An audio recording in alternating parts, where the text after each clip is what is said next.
Hello students, आज मैं आपको प्रश्नावली 3.1 का प्रश्न क्रमांक 3 समझाने वाली हूँ।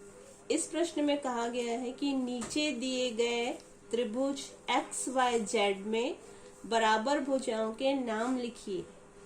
कोण वाई का माप कितना होगा।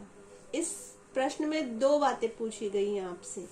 ये जो नीचे त्रिभुज दिया गया है जिसका नाम है एक्स वाई जेड, इसमें बराबर भुजाएं कौन कौन सी हैं, और सेकंड पूछा गया है कि कोण y का मान कितना होगा। तो सबसे पहले हम जो भी चीजें दी गई हैं उसको लिख लेंगे। दिया है त्रिभुज एक्स वाई जेड में, त्रिभुज एक्स वाई जेड में आपको x की वैल्यू दी गई है 40 अंश और z की भी वैल्यू दी गई है 40 अंश। तो आपने यहाँ लिख दिया कोण x बराबर 40 अंश और कोण z बराबर भी 40 अंश। अब यहाँ नीचे हम लिखेंगे ज्ञात करना है, मतलब हमें जो चीजें पता करनी है। तो हमें इस क्वेश्चन में बताना है कि बराबर भुजाओं के नाम क्या है। तो हमने लिखा बराबर भुजाओं के नाम और उसके सामने क्वेश्चन मार्क। फिर हमें सेकंड चीज ज्ञात करनी है कि कोण y का मान कितना है।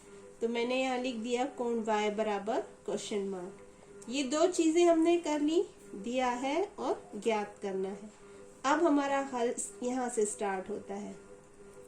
तो पिछली क्लास में मैंने आपको त्रिभुज के गुण में बताया था कि किसी त्रिभुज में यदि दो भुजाएं बराबर होती हैं तो उनके सम्मुख कोण बराबर होते हैं, और इसका विलोम ऐसा होगा कि यदि किसी त्रिभुज के कोण बराबर हैं तो उनकी भुजाएं भी बराबर होंगी। तो यहाँ हमें जो दो कोण दिए गए हैं, कोण x और कोण z, ये दोनों बराबर हैं 40 अंश और 40 अंश। तो नियम के अनुसार जब दोनों कोण बराबर हैं तो इनकी सम्मुख भुजाएं भी बराबर होंगी। तो पहले हमको पता करना होगा कि कोण x की सम्मुख भुजा कौन सी है। तो चित्र से स्पष्ट है, कोण x के सामने की भुजा है भुजा YZ और कोण z के सामने की भुजा है भुजा XY। तो नियम से हम लिख सकते हैं कि जब कोण x बराबर कोण z तो उनकी सम्मुख भुजा YZ बराबर होगी XY के। यही बात हमने यहाँ लिखी है, बराबर भुजाओं के सम्मुख कोण भी बराबर होते हैं, इसलिए जब कोण बराबर हैं तो उनकी सम्मुख भुजाएं भी बराबर होंगी। जब कोण x बराबर कोण z 40 अंश बराबर 40 अंश, इसलिए भुजा YZ बराबर भुजा XY। यहाँ साइड में हमने रीजन लिख दिया, क्योंकि कोण x की सम्मुख भुजा YZ और कोण z की सम्मुख भुजा XY है। तो स्टूडेंट्स, इस पहले प्रश्न में हमको सिर्फ नियम लगाना है कि बराबर भुजाओं के सम्मुख कोण बराबर होते हैं या बराबर कोण की सम्मुख भुजाएं बराबर होती हैं। और दो कोण आपको दिए गए हैं जो बराबर हैं, तो उनकी सामने की भुजाओं को भी हमने बराबर कर दिया। इस लिहाज से हमें आंसर मिल गया भुजा YZ बराबर भुजा XY। ये आपका पहला हल हुआ। अब सेकंड आपसे पूछा गया है कोण y का मान कितना होता है। तो आप पहले ही जानते हैं कि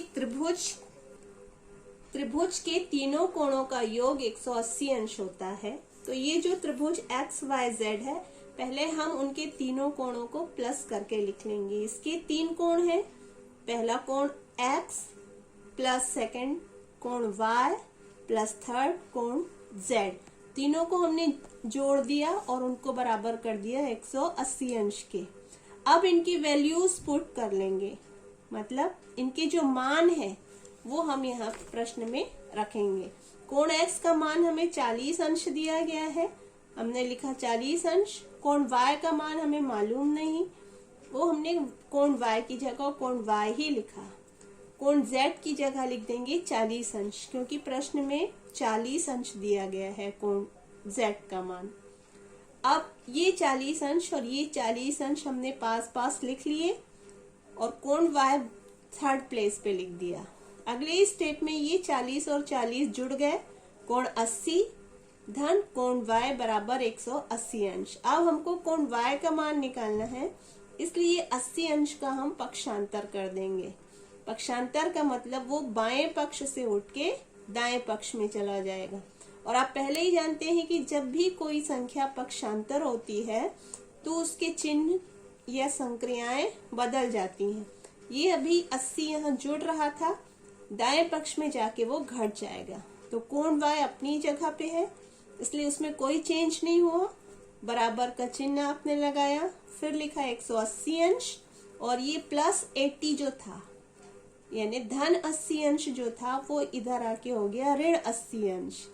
अब कोण y का मान निकालने के लिए आपने 180 में 80 को घटा दिया, तो आपका मान आ गया कोण y बराबर 100 अंश। ये आपका सेकंड हल हुआ। यहाँ नीचे आप लिख लेंगे बराबर भुजाएं, भुजा YZ बराबर भुजा XY, और सेकंड आंसर कोण y का मान 100 अंश। ये आपका हल। तो इसी प्रकार बाकी प्रश्नों को भी आप बनाने का प्रयास करेंगे। ये प्रश्न तीसरा है। क्वेश्चन नंबर 4, क्वेश्चन नंबर 5, ये दोनों भी लगभग इसी के समान है। आप ट्राई कीजिए। Thank you.